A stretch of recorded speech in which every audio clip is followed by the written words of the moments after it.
today we're going to be working again in the Level 1 Celebrate Theory music book, but the subject today is from Unit 2, and we're going to be talking about pitch and notation. So at this point, I'm just going to share my crescendo music writing again. So one sec to open that. So pitch and notation. At this point, you're already playing an instrument and you've already learned all the different notes for the spaces and what their names are, and notes for your lines in both treble and bass clef and what all those names are. But we're going to go beyond that today and do something working with ledger lines. Now, what is a ledger line? Well, ledger lines come in when you need to have a note. You're notating something that is beyond, above, or below our normal music staff that we see. So for instance, the very first notes you learned in your piano lessons would have been C. And C is not written right on the ground staff, it's written underneath the lines.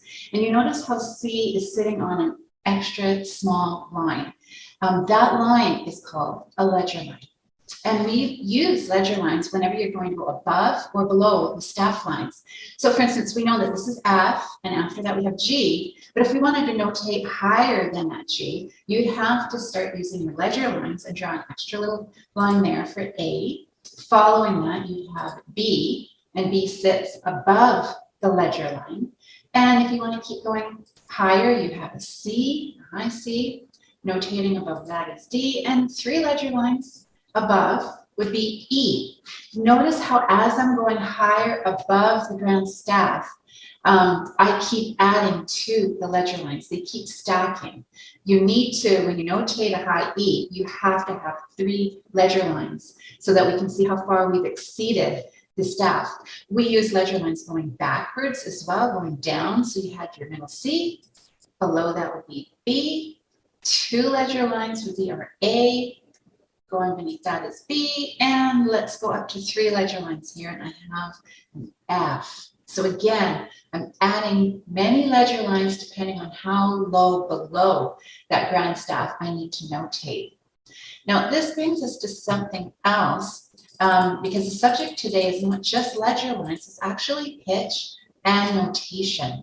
So I'm just going to stop this share, and I want to head over to my virtual piano, because I think you can see that better than if I was doing the keyboard view here. So virtual piano.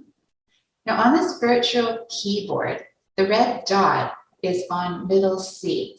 There are many C's on the piano. I can go higher with the keyboard to that C, higher and higher, and I can go down below middle C. There's a C there, and a C. So our C's repeat over the length of the whole keyboard. But how can we notate those? Because for every different C on the keyboard, it has a different notation.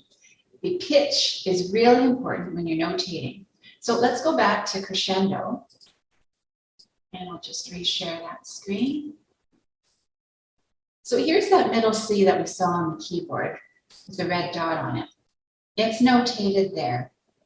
As I went higher up, the next C would be higher up the ground staff, and I went even higher, and I've used ledger lines, and there's another C. So each of those C's that we've placed have a different spot on the keyboard. It's going to have a different pitch, so it's notated differently. So there's my middle C again. If I'm going below that, below middle C takes me into the bass clef, and there's that C.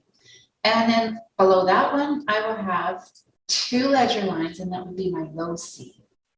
So each of those C's refers to a different pitch on the piano, going up or down. Or whatever instrument you're playing, it just refers to a different pitch for each of those C's. And we do that for every letter, whether it be A's or B's. We notate them on different spots of the ground staff to indicate different pitch. So there's my A. There's another A, there's a low A in the bass clef. They all have a certain spot. So us as pianists or whatever your discipline is, know which pitch that we're referring to. So there's our ledger lines. and pitch and notation. If you have any questions, please let me know.